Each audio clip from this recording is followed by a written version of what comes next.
just a happy little accident. We'll beat the devil out of it. But we've got, speaking of devils right now, wasn't Stark 6-1 against Soulimar last season? Wasn't that bad? What? Yeah. Was it actually that bad? I didn't get to look at the win record. Yeah, it was their head-to-head round. Okay. Yeah, it was a pretty rough That time. was looking almost as bad as legit in Stark. No, it's worse if you look at it proportionally. But anyway, this is something that Stark has kind of had Solimar's number for quite a while.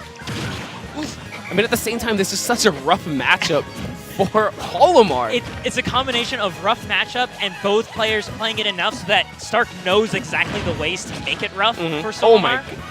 Both of these players used to live in okay, can we just talk about that? Pivot, down throw, and immediate back air. The slickness coming out from Stark, and that kind of just went back to what you were saying. Yeah. Just knowing his opponent, knowing that he's just going to get up and immediately shield. Oh, and right there, just landing with the up tilt, absolute confidence that it was going to come together. Oh, and I like that from Soulimar. Immediately just back airing. Immediately killing that's two what That's what he has to do. I Yeah. do the same thing. What's it called? I was playing on 4 Glory one time when I had to wait to go to Fanime. I was playing this Olimar. I didn't move with Ganondorf. I just kept down tilting the picking. I mean, it can work, right? If two can play at the lineup managing game, you and the Olimar. Right now, Soulimar has something on his leg, has the purple, looking to bait out something to land a smash attack, but Stark doesn't fall for it. And instead, Soulimar dies to the up air on his way down. I mean, Stark isn't falling for any of the tricks, but he's definitely landing these falling up airs, taking away that stock, but sitting at 101%, has to be careful. The lineup that Soulimar has is actually really good. If he gets the down throw from the red, I still think he's in range for the raw backer to hit. It's... Now I don't think so. At 120. No, at 120, no. Yeah. I think the very last possibly was at 100. Because it's hard to say, because Cloud with Limit, he throws all sorts of calculations into whack. Things that should never work suddenly become true on him, that sort of thing. Oof, but there we go, just the right punish. That's a back of a shield that you actually don't want to be poking at. Nope. Stark was just keeping up those jabs and just getting punished from it. But I think this is the hardest thing for Soulimar in the matchup, just landing in general. He mentioned that there's something about Cloud that just ruins the way that he wants to play this game. Well, because what he wants to do is land down with the Nair, land down with some type of other option. But with Cloud, the disjoint just eliminates that option. Oh my! One of the Pikmin got sniped by that limit cross. That Pikmin is the MVP right there. Like, it took it for him. Oof, and right there, just the forward air. And part of the reason why this causes issues for Soulimar is he likes playing that really in-depth conditioning game. But but reading the roll with the down smash, that's gonna be it. Cloud gets to avoid those sort of situations, right? He just does a down smash or does a forward air and covers so many different branches of the rock, paper, scissors tree that the way, the intricate layers and layers that Soulimar likes playing kind of just get cuts and bits. And that's the strength of Cloud, though, right? That's what makes him such a strong character, is that he cuts through so much nonsense. It's just like, no, we're just going to play an honest game, my sword versus your body. So there was actually one situation right there at the end when Soulimar was at the ledge. Yes, he still ended up losing the game, but he tossed out the purple Pikmin to just eat the hit of the dash attack. Yeah. I mean, that's something really good to know. Like, I know that it's one continuous hitbox, but I thought the dash attack would continue through the Pikmin into Soulimar. So, no, really good stuff to note. Yeah, Soulimar knows so many weird, intricate things. I mean, Olimar himself, a weird, intricate character. Well, with Phantom Pikmin, Zombie Pikmin is a thing I just learned today. Okay, I'll explain after the set. Okay, that's completely fine. So moving back into the game, Soulimar still trying to throw out these Pikmins, but he has to be careful jumping up with all these aerials. Cloud can easily... Ooh! I like that, but Cloud, like I was saying, Cloud can easily just jump up, especially when he has Limit in hand, just use the invincibility of the cross slash. You know what? Okay, I know why I really love that down throw into like pivot up smash situation. The problem Soulimar has been having is that's gonna die, and Cloud knows from the audience, actually. I heard that. Yo, I have not heard anyone cheer for Olimar like this. Yeah. I mean, it's against Cloud. I think that really brings people together. I mean, Stark loves this character, and he's not picking him just because, it's strong. He loves all the swordsmen. But gotta go for that unique little snowflake right here. And so hard for Soulimar to find any sort of punish, right? He's getting all these power shields, but Stark continues to dance around him.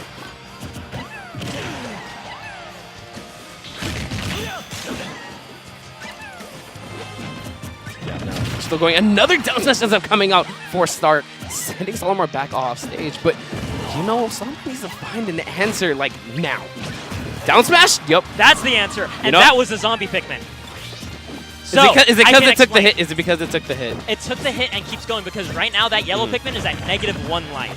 If a Pikmin, while you're charging a smash attack, would die to the hit that's going to connect, the Pikmin takes the hit, goes to -1 health, stays alive, and comes out anyway with a smash. Wait, is it just because the smash attack was coming out? Because it was being charged. It's specifically while it was being charged. Okay. He was charging that down smash on the ledge. Yellow Pikmin ate that hit and then killed Cloud. Okay. Oh, really good stuff to know. Yeah. Shout out to G-Pick. Shout out to Soulimar giving him that knowledge. Yeah. If I'm not mistaken. Shout out to Myron for this. Myron actually told me. Myron created this document with all sorts of weird, obscure Olimar tech. So little interesting things there.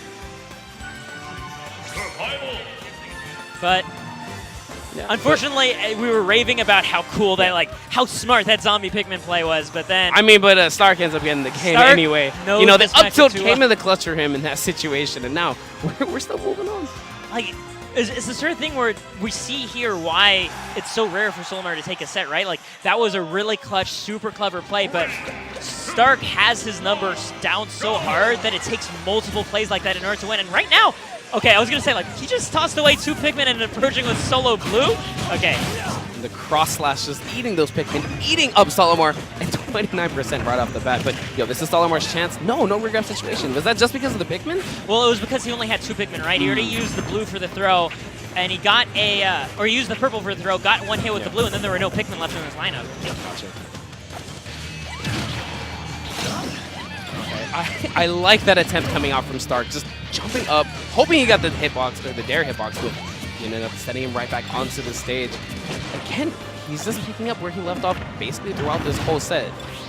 It's interesting that Soulimar is opting to take Stark to FD, right? Because we were talking about how hard it is to land, and he goes to the stage with no platforms. I mean, I guess landing on platforms is just as... I guess there's no place you can land against Cloud, is there? There's just no. I mean, you wouldn't want to go to Battlefield. You're just giving Cloud so many more options to just spam that up air. I guess there's just no good place to go. Ooh! I mean, this might be one of the situations where Soulimar might want to possibly look into another character in this situation. I mean, he's somehow managed to defy all odds and go solo Olimar for so long. Yeah.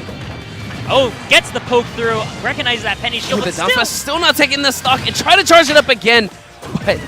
You know what, Cloud finally went way higher than it needed to be. Finally, a smash kills this Cloud. Another back air, setting it right back off stage, going for another one, and Stark is right now, these low percents, he's going to throw out a bunch of hit. I feel so bad for all of them right now. No, it's Cloud's up there. Because that's the reason why he went for the up smash. Because what I realize is, yes, Cloud up air covers a huge amount of his body. It doesn't completely cover his feet, though. True. So up smash could be a way to actually deal with up air if you're slipping right below him. So purple is away, trying to read the roll. Very fortunate for Soulimar that Stark ended up missing. Now he has a second lease on life, but dash attack going through Soulimar's fair. Oh my goodness, just barely out smash. And right now, Stark knows how safe that up smash is.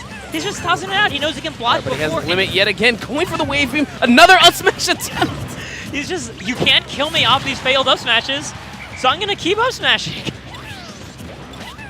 He's playing the odds. Oh, that was gonna be it. Grab. Phantom Pikmin, such a sad thing, because Soulimar grabbed right, pointed his hand forward, and none of the Pikmin did a single thing, and Stark just got an F tilt in response and killed him for it.